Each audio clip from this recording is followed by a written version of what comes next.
Right now at 5:30, we're tracking a breaking crime alert in Lexington. A restaurant robbery may be linked to other crimes in a neighborhood off Richmond Road. Sorting all that out for you on WKYT this morning. Also, security increased today at Eastern Kentucky University following a threat made toward students. We'll take a look at the extra security coming right up. The measles vaccination debate continues. A Laurel County mother of two says no parent should have to be worried about their child being exposed to an unvaccinated child. Tracking, alerting, protecting. This is WKYT This Morning. Good morning. So nice to have you along. Here we are on Wednesday on WKYT This Morning. I'm Bill Bryant. And I'm Rebecca Smith. It is cold this morning, but it's actually going to be one of the warmer days compared to the rest of the week. Doesn't that say a lot? You're right about does. that. Arctic blast is coming. Let's check in with meteorologist Micah Harris in our First Alert Weather Center. Yeah, an Arctic blast is right. And not only one, but we actually have two. One tomorrow morning and then one on Saturday. So we have a lot to talk about. There you are in the teens and 20s. We're at 29 there in London, Corbin area. If you look down toward the far southern zones, you're at 29 in London, 19 in Richmond. And the reason why that is because we actually have a cloud deck right through here and points down toward the south where we saw some of that light, very light snow yesterday. And that's given some of that cloud cover because there's still moisture there on the ground. So we're going to be holding on to that. Clear skies across central zones. That's why we're in the teens and lower 20s. 19 now in Mount Sterling. As we go through the day, we'll be roughly around 45 degrees. It's really off into the night. I think around midnight to about 3 a.m. you'll start to see the first flakes, and then it'll fly through tomorrow morning. During the morning hours is your bulk of the snow, which will cause some issues, especially at 19 degrees. I'll show you the latest forecast and how much you can expect coming up.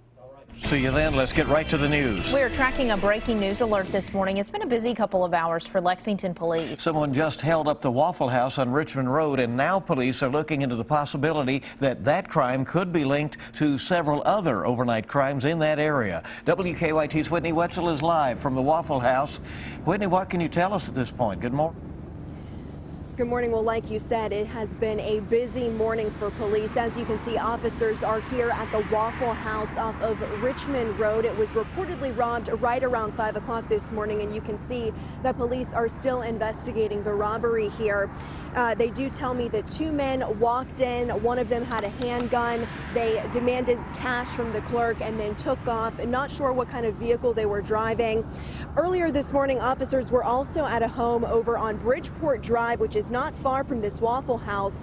There, a white Acura was reported stolen, and about a block away from that location, police say someone also broke into a house on Sealy Drive. The suspect kicked in the back door there, saw the homeowner inside, and then ran out the front door without taking anything. Now, we did just get confirmed through police that those two crimes on Sealy and Bridgeport Drive are connected. Police aren't sure at this point whether those two crimes had anything to do with this reported robbery at the Waffle House. For now, we're live in Lexington. Whitney Wetzel, WKYT.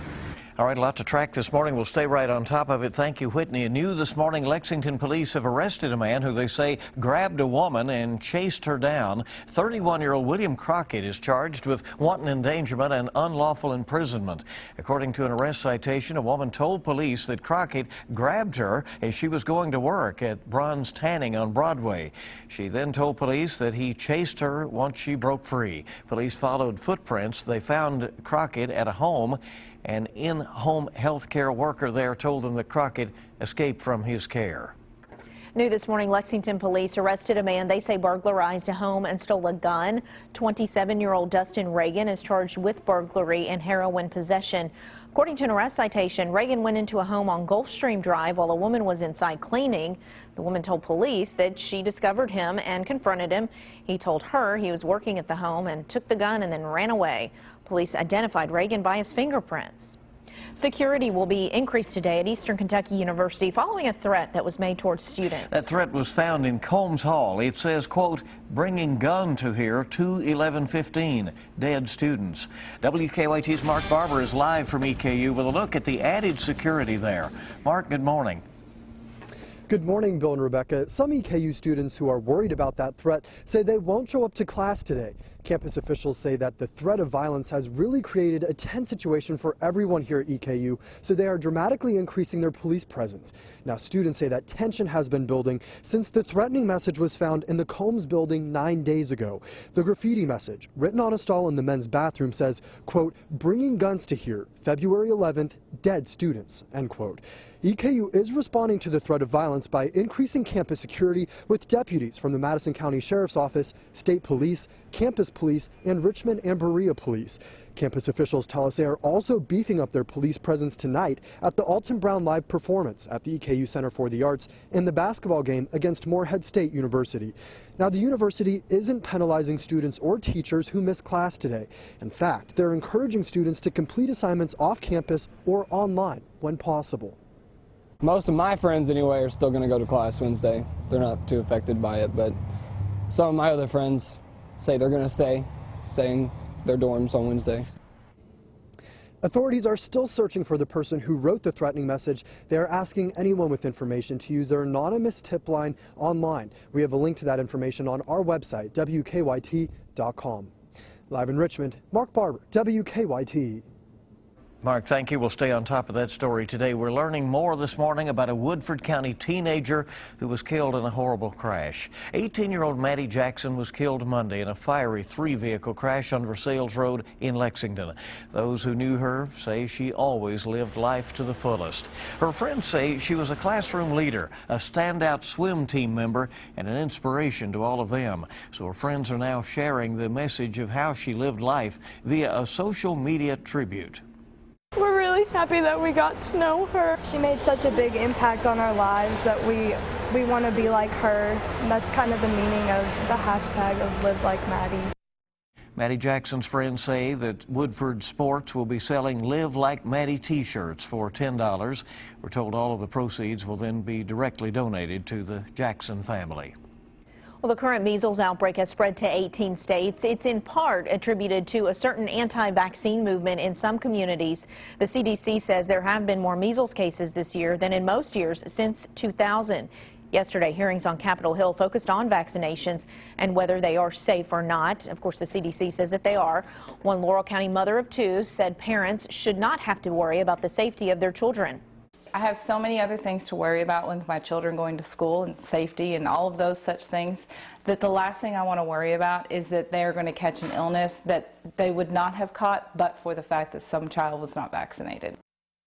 Well, CBS News confirmed that there are 166 measles cases in 18 states. So far, Kentucky is not one of them.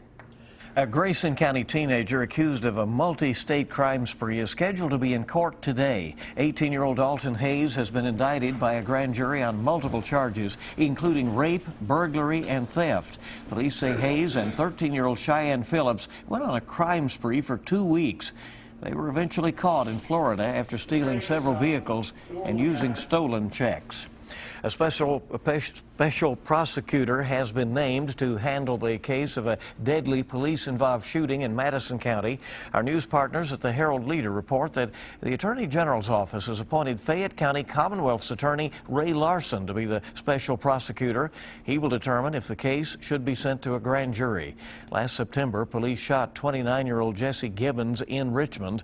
Police say it came after he assaulted a Lexington police officer and then led them on a chase to Richmond. Well, we are tracking a developing story out of California this morning. A sports anchor at the CBS station in San Diego has been shot and seriously injured. The shooting happened yesterday afternoon as Kyle Kraska was leaving his home. Police say they think he was ambushed. For hours, police searched for the suspect, who they say is 54-year-old Mike Montana. They eventually found him at a home where he surrendered after a SWAT standoff. There's no word yet on the motive behind the shooting. NBC News has announced that it is suspending news anchor Brian Williams for 6 months without pay. It comes after he admitted he, quote, misremembered his experience in the Iraq War. He said last month during war coverage for NBC, his helicopter was shot down by an RPG. Just days later, he apologized, saying he was actually in a following aircraft. Williams first took himself off the anchor desk of nightly news with the intention of returning in a few days. But last night, NBC decided to replace him with anchor Lester Holt. for the next 6 months. Back locally, animal rescue groups say they are seeing more cases of dogs being injured by hunting traps here in Kentucky. One such dog, now named Trinity, is recovering at Woodstock Spay and Neuter Clinic in Lexington. Workers at the clinic say the dog wandered into a law practice, missing part of her leg. They think a hunting trap is what caused the injury. It's amazing that these dogs can be put through all this, and the pain and the suffering and everything else, and they still can lift their leg and greet you and everybody else that comes to see them and give a lick and give a tail wag. It's just amazing that these animals have such a gracious heart, even though so much has been done to them. Trinity will soon be put in a long-term foster home where she could spend several months until she's ready to be put up for adoption. Just a cute little puppy there. Well, Powerball fever is here with another big drawing planned for today. The jackpot is now set at $485 million. The odds of winning all that, about 175 million to 1, but you still have a chance, right? It's not stopping folks from buying up tickets. The Winchester Road Shell Station was busy last night selling tickets. One woman who bought one says she's not sure what she would do if she won. I would give a lot of it away, and I would probably travel a bit and live a happy life. Sounds good to me. The biggest Powerball jackpot in history was more than $590 million in 2013. It's amazing how similar people are with what they say they would do with the money, you know? It's interesting.